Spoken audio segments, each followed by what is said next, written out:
еще увидите живые пельмени! Добро пожаловать в Всемирный день пельменя! Здесь все уверены, что именно Удмуртия – родина пельменей. Ведь даже слово это имеет удмуртское происхождение.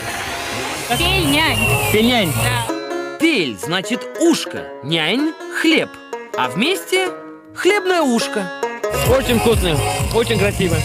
Вот почему здесь каждый год с размахом отмечают День пельменя.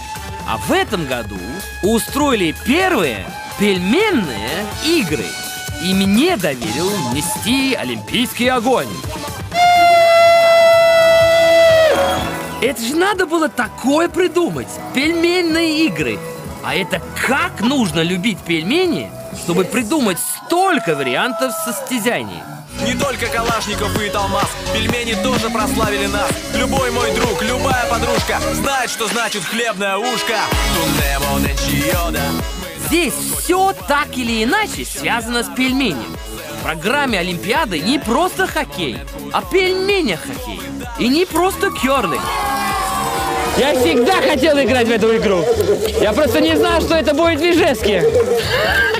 И, естественно, не знал, что это будет не просто керлинг, а пельмено-керлинг. Самые прожорливые соревнуются в пельменинге. Однако я еще год назад понял, что эти соревнования не для меня. По мне, лучше вилку в руки и на корт. И здесь соревнуются самые симпатичные и эротичные.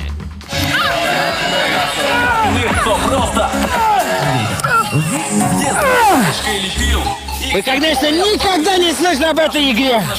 Это называется пельментон. И эта игра мне нравится, пожалуй, больше всех. Сколько очарования, азарта, страсти.